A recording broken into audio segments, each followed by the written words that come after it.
ዘንድሮ ለኮንዶሚኒየም ተመዝጋቢዎች ቤት እንደሚሰጥና ዕጣ የሚወጣበት ጊዜም ይፋ ተደርጓል። በዚህ መሰረት የቤት ባለቤት ለመሆን ገንዘብ ሲቆጥቡ የነበሩ ዜጎችን ቅድሚያ ታሳቢ ለማድረግ መታቀዱን መንግስት አስታውቋል። በሌላ በኩል ደግሞ የሥነ ምግባር ጥሰት በፈጸሙ በበርካታ የኤሌክትሪክ አገልግሎት ሰራተኞች ላይ እርምጃ መወሰዱ ታውቋል። የኃይል ስርቆት ሲፈጽም የተገኘ ደንበኛ በትንሹ ከ20 ሺህ እስከ 1 ሚሊዮን ብር እንደሚቀጣም ሰምተናል። ሰላም ቤተሰቦቻችን፣ መረጃዎቹን ሀገርና የት ከተማ ሆናችሁ እየተከታተላችሁ እንደምትገኙ በሐሳብ መስጫው ላይ ጻፉልን። አሁን ዝርዝር መረጃዎቹን አንድ በአንድ ወደ እናንተ እናደርሳለን። እስከ መጨረሻው አብራችሁን ቆዩ።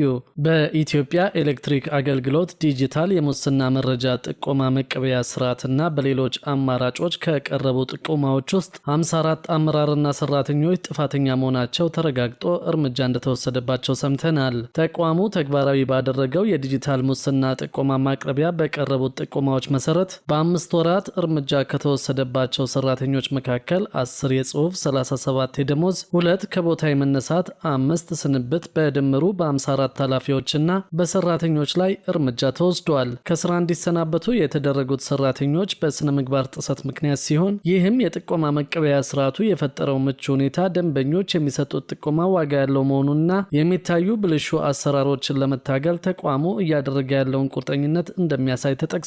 ተቋሙ ከደንበኞች የሚቀርቡ ጥቆማዎችን ተቀብሎ በማጣራት አስፈላጊውን ምላሽ ለመስጠት ያስችለው ዘንድ የሁሉም ባለድርሻ አካላት ተሳትፎ አስፈላጊ ሲሆን የዲጂታል የጥቆማ መቀበያ ስርዓቱን በመጠቀም በአገልግሎት አሰጣጡ ላይ የሚታዩ የሙስናና ብልሹ አሰራር ችግሮች ላይ ጥቆማዎችን እንዲያቀርቡ አበረታቷል። በ5 ወራት ውስጥ የብልሹ አሰራር ጥቆማ ከቀረበባቸው የስራ ሂደቶች መካከል የአዲስ ኃይል ጥያቄ፣ የኃይል መቆራረጥና አስቸኳይ ጥገና፣ የቆጣሪ ንባብና የቢል ስብሰባ፣ የንብረት አያያዝና አጠቃቀምና ሌሎችም እንደሚገኙበት ተገልጿል። ተቋሙ በአገልግሎት አሰጣጥ ላይ የሚታዩ የመልካም አስተዳደር ችግርና ብልሹ አሰራሮችን ለመታገልና እርምጃ ለመውሰድ አሁንም ቁርጠኛ መሆኑን ገልጾ ተገልጋዮች እንዲሁም ሌሎች ባለድርሻ አካላት መሰል ችግሮችን ሲመለከቱ በተዘረጋው ዘመናዊ የሞባይል መተግበሪያ ወይም በበይነ መረብ በመጠቀም የበኩላቸውን ኃላፊነት እንዲወጡ ጥሪውን አስተላልፈዋል። ከዚሁ ጋር በተያያዘ የኃይል ስርቆት ሲፈጽም የተገኘ ደንበኛ በትንሹ ከ20 ሺህ እስከ 1 ሚሊዮን ብር የሚደርስ ቅጣት እንደሚቀጣ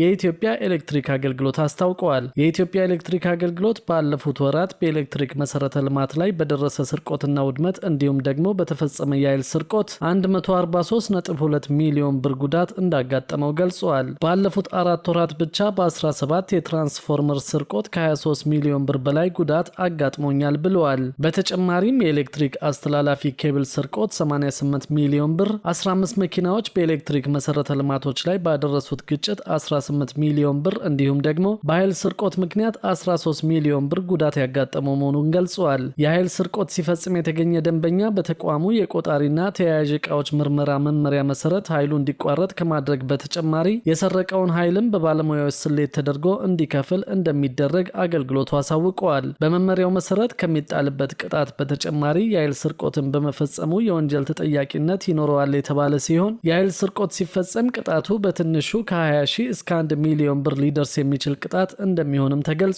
የኢትዮጵያ ኤሌክትሪክ አገልግሎት የማርኬቲንግ የሽያጭና የደንበኞች አገልግሎት ኤክሲኪዩቲቭ ዳይሬክተር አቶ ብርሃኑ ኦልጅራ ስርቆቱን የፈጸሙ የተለያዩ አይነት የታሪፍ መደብ ያላቸው ደንበኞች እንዳሉ አስረድተዋል። አቶ ብርሃኑ በመመሪያው መሰረት ስርቆት የፈጸሙ የመኖሪያ ቤት ደንበኞች ከሆኑ እስከ 20 ሺህ ብር ይቀጣሉ፣ የንግድ ቤት ደንበኞች ሲሆኑ ደግሞ እስከ 500 ሺህ ብር ይቀጣሉ ብለዋል። ዳይሬክተሩ ዝቅተኛ ኢንዱስትሪዎች ወይም ከዋናው መስመር ኃይል በቀጥታ የማያገኙ ነገር ግን የኢንዱስትሪ ተጠቃሚ የሆኑ ደንበኞችን የኃይል ስርቆት መፈጸማቸው በተቆጣጣሪ አካላት ሲረጋገጥ እስከ 1 ሚሊዮን ብር የሚቀጡ እንደሆነ ገልጸዋል። የከፍተኛ ኢንዱስትሪ ተጠቃሚዎችን በተመሳሳይ 1 ሚሊዮን ብር ይቀጣሉ ያሉ ሲሆን ተጨማሪ ጥፋትና ስርቆት ከተገኘባቸው ደግሞ ቅጣቱ እጥፍ እየሆነ የሚሄድ መሆኑን መመሪያውን በመጥቀስ አስረድተዋል። በሌላ በኩል ደግሞ ዘንድሮ ለኮንዶሚኒየም ተመዝጋቢዎች ቤት እንደሚሰጥና ዕጣ የሚወጣበት ጊዜ ይፋ ተደርጓል።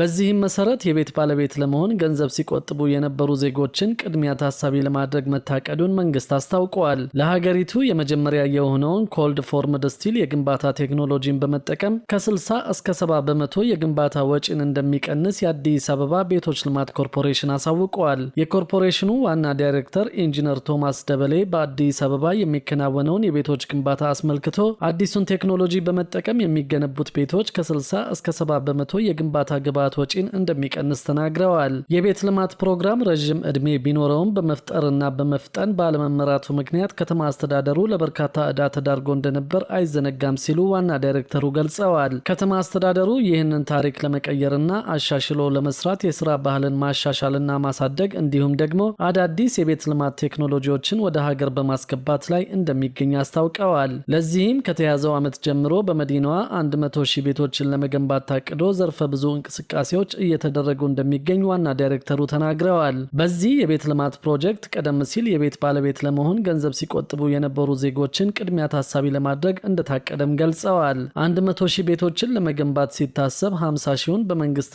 በግለሰቦች አጋርነት እንዲሁም ደግሞ 50,000ን በመንግስት አቅም ለመገንባት አስፈላጊ የሚባሉ የቴክኖሎጂ ስራዎች መሰራታቸውን ገልጸዋል። የዲዛይንና የፋይናንስ ስራዎችን በራስ አቅምና ሌሎች አማራጮችን በመጠቀም ግንባታውን ለማከናወን ዝግጅት መደረጉን አመላክተዋል። በተጨማሪም መፍጠንንና መፍጠርን ታሳቢ ያደረገ የከተማ ልማት እንቅስቃሴን ከግብ ለማድረስ ግንባታውን በቴክኖሎጂ የማገዝ ስራ በስፋት እየተከናወነ እንደሆነ ተናግረዋል። ቴክኖሎጂው በዓለም ደረጃ በርካታ ሀገሮች ሲጠቀሙበት የነበረ ቢሆንም በኢትዮጵያ ለየት የሚያደርገው ጥቅም ላይ የዋለው ለመጀመሪያ ጊዜ መሆኑን ገልጸዋል። በኢትዮጵያ የመጀመሪያ የሆነውን ኮልድ ፎርምድ ስቲል የግንባታ ቴክኖሎጂን በመጠቀም 26,000 ቤቶችን ለመገንባት ከንቲባ አዳነች አቤቤ የመሰረተ ድንጋይ ማስቀመጣቸው ይታወሳል። ቤቶቹ ከዚህ ቀደም ከሚታወቀው የመኖሪያ ቤቶች በብዙ እጅ የተሻለ የቆይታ ዘመን እንደሚኖራቸው አመልክተው ይህም የከተማዋን ነዋሪዎች የቤት ፍላጎት ለማሟላት የሚደረገውን ጥረት በማገዝ ረገድ ከፍተኛ ድርሻ እንዳለው ገልጸዋል። ከዚህ በተጨማሪም ፋብሪካው ቤቶችን ለዜጎች ኢኮኖሚያዊ በሆነ መንገድ በላቀ ጥራት እንዲሁም በፍጥነት ማድረስ የሚያስችል አዲስ የህንፃ ግንባታ አሰራርን እውን የሚያደርግ በመሆኑ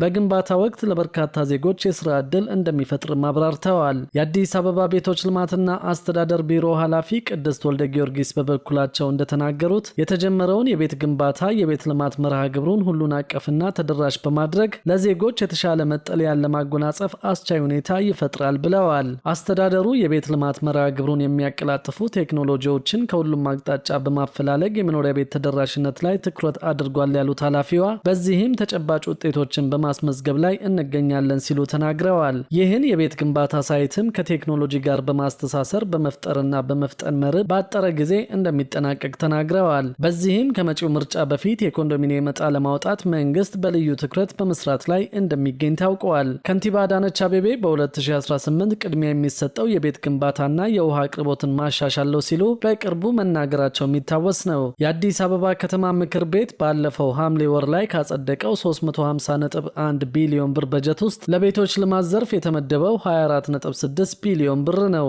መንግስት 1.5 ሚሊዮን ቤቶችን በአዲስ አበባና በተለያዩ ከተሞች ለመገንባት ማቀዱን ማሳወቁ ይታወሳል።